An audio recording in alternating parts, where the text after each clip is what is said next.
안녕하세요. 이민경 행정사입니다. 오늘은 민간 자격증에 대해서 말씀드리겠습니다. 여러분, 좋아요, 구독, 알림 잊지 말고 잘 부탁드립니다. 민간 자격증이라는 것은 자격기본법에 근거해서 민간도 사회 변화에 맞는 직업에 대한 자격증을 만들 수 있다. 이게 민간 자격증입니다. 자격기본법은 교육부 소관법인데 이제 민간 자격증을 심사하는 거는 그 직무 내용, 자격명 이거에 따라서 이제 부처가 정해지게 되죠. 그래서 민간 자격증을 이제 최초로 신청을 할 전엔 민간 자격 정보 서비스를 신청을 하고 그 사이트에 신청을 하고 민간 자격 정보 사이트에서 이제 그 직업능력연구원의 담당 직원들이 쭉 검토를 하게 됩니다.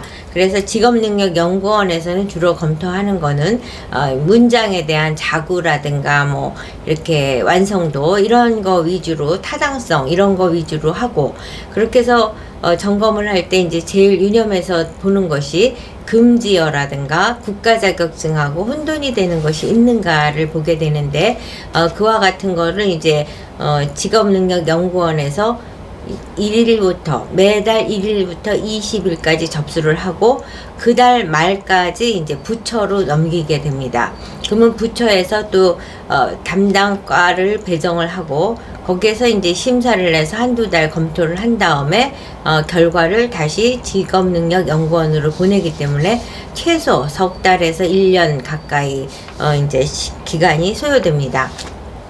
그래서 과연 이제 예를 들어서 어떤 건 어디로 가느냐. 최근에 얘들을 보면 저탄소 힐링푸드 코치다. 그럼 환경부로 갑니다. 저탄소가 있으니까.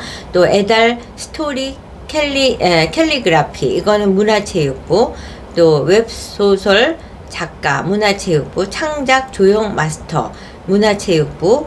또 손유희 지도사는 교육부. 이런 식으로 이제 자격명이나 직무 내용에 따라서 이제 부처가 배정이 되게 되는데 제가 이제 1000건에 가까운 민간 자격증을 등록하는 경험을 통해서 확인하는 거는 문체부가 가장 많고 그 다음에 이제 보건복지부, 심리라는 단어를 쓰는 보건복지부 쪽을 많이 하는데 사실 최근에는 심리가 제한받고 있기 때문에 보건복지부는 숫자가 자꾸 줄어든다고 볼 수가 있죠. 그래서 하여튼 어찌됐든 간에 문화체육부가 가장 많고 그 다음에 교육부가 또 많습니다.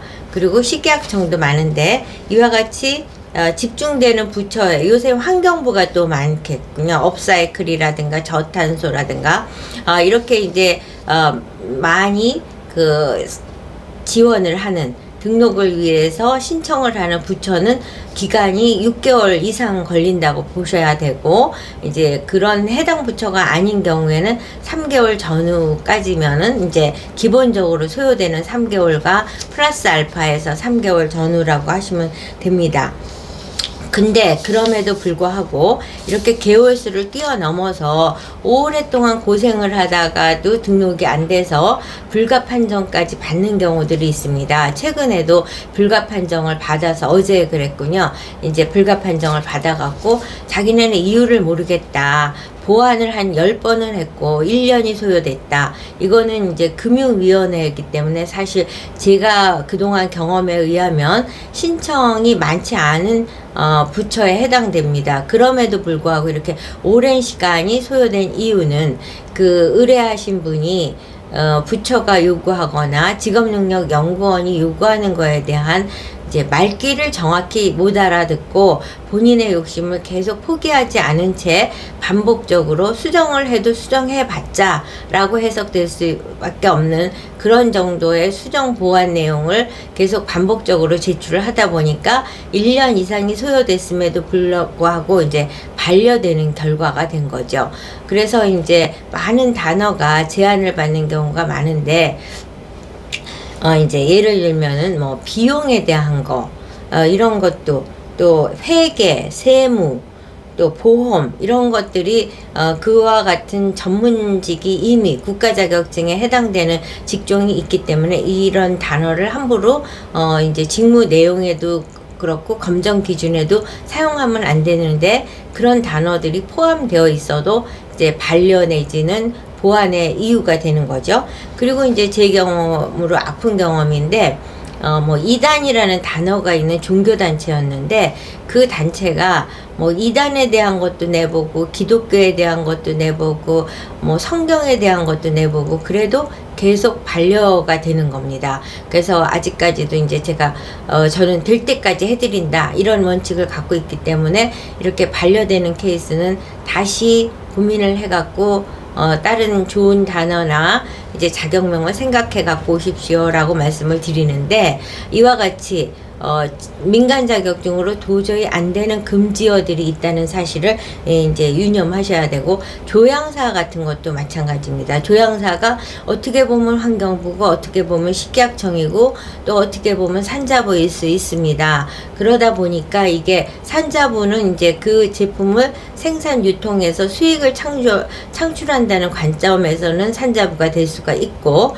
또 환경적인 이제 그러니까 향기 뭐 이런 걸로 해서는 환경부가 될 수도 있고 식약청이 될 수도 있습니다. 그러다 보니까 이거 역시 각 부처에서 본인의 소관이 아니라고 핑퐁을 치다가 결국은 반려가 될 수 있는 케이스죠. 이제 그런데 제가 이렇게 반려의 우려가 있는 케이스들은 과거에 이미 등록된 케이스가 있다. 그러면 이제 그거를 믿고 한번 그 주장을 하기 위해서 가보자. 그럼 하도 이제 의뢰인이 자기 고집을 안 꺾는 경우는 그런 대안을 제시하는 경우도 있습니다. 근데 그럼에도 불구하고 등록된 케이스가 뭐 2012년, 2013년 이런 식으로 현재 2024년 기준으로 했을 때 너무 과거에 그 신청을 한 경우밖에 없다. 그러면 그거는 이제 주장할 수 있는 근거가 되기가 어렵습니다.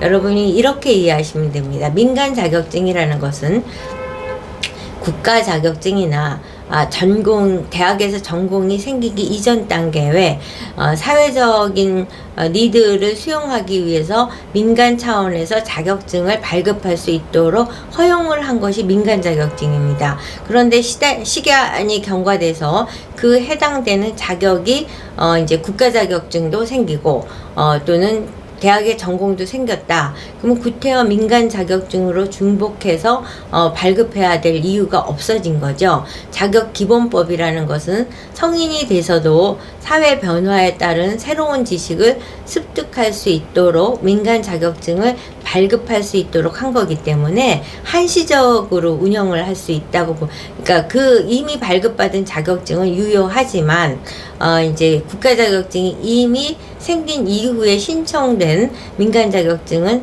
등록이 어렵습니다.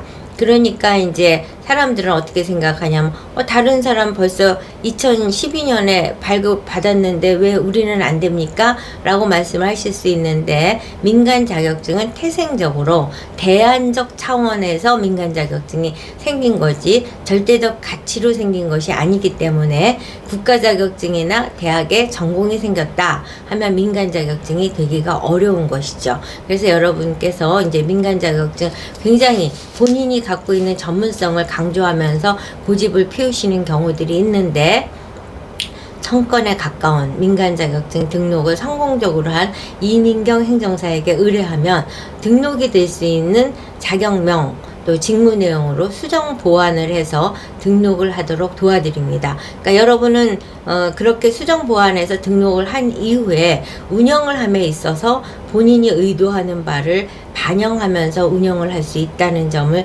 이해하시고, 이제 만약에 민간 자격증으로 현 시점에서 등록하기 어려운 자격명이나 직무 내용을 갖고 있다 그랬을 때는 수정할 마음의 준비를 하고 도전을 하시는 것이 가장 바람직하다는 것을 여러분께 강조해 드립니다. 민간 자격증에 대해서 관심 갖는 분 연락 주시면 최고의 전문가 이민경 행정사가 등록해 드리겠습니다. 왜 제가 최고의 전문가라고 말씀을 드리냐면, 저는 수많은 다른 곳에서 반려받아 갖고 온 것, 이런 것들을 제가 다 성공적으로 등록을 해드린 경험을 많이 갖고 있기 때문입니다. 여러분 좋아요, 구독, 알림 잘 부탁드립니다.